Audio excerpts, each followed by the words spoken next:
There's nothing like a new smartphone to remind you just how old your car is. This thing wants to connect over Bluetooth, but your car stereo is still trying to figure out how to play CDs. I'm Donald Bell, and in today's how-to, I'm going to show you some general tips for connecting your older car stereo to your new smartphone.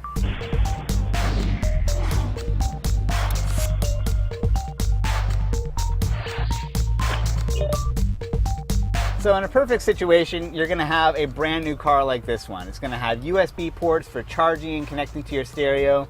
You're going to have a Bluetooth wireless connection for taking calls and listening to music. You're going to have an aux input for everything else. But cars like this are still a fraction of what's on the road today. So how are you going to make your CD era car iPhone ready? Now some stereos are just going to be beyond help. If you're still rocking an old cassette deck, or something that doesn't even include an aux input, your best bet is to buy a new aftermarket system and have that installed. A basic system with installation should run you around $200 to $300. It's not cheap, but it's not too bad considering the huge upgrade you'll be getting for something you'll use every day. Now in some cases you're dealing with a head unit that's so integrated with the design of the car that there's really no removing it. In that case, a lot of people are going to give up hope. They're going to go with a cassette adapter, or the most heinous of all adapters, the FM transmitter. Don't do it. Quick note on FM transmitters, the reason they're so awful is because they're regulated by the FCC. They can't be powerful enough to overpower any local stations, so they're really just these weak, underpowered things that are only going to work if you live in the boonies. But don't give up hope. There's a good chance that someone makes an adapter kit for your old car stereo that will add an aux input or an iPhone cable to the back of the system, and that'll run out to your glove compartment.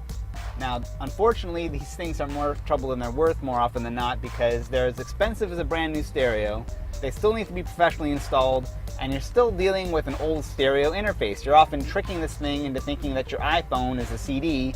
It's a big compromise, but it's workable.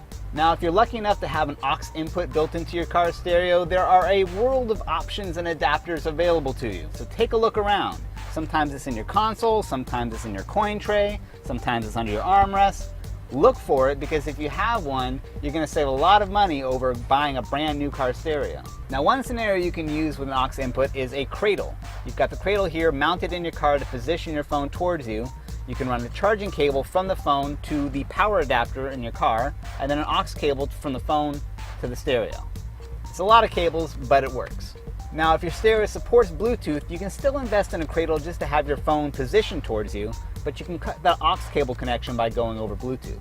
Now if you don't have a Bluetooth connection in your stereo and you also just don't want to deal with the clutter of the cradle and everything else, you can go with a Bluetooth adapter kit. These things plug right into your aux input, and it still has all the benefits of having a Bluetooth connection. You can take your calls with the built-in microphone, you can still listen to music, all of that, but you're not dealing with all of that clutter.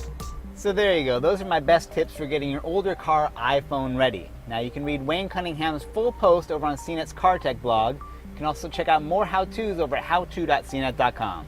I'm Donald Bell, drive safely.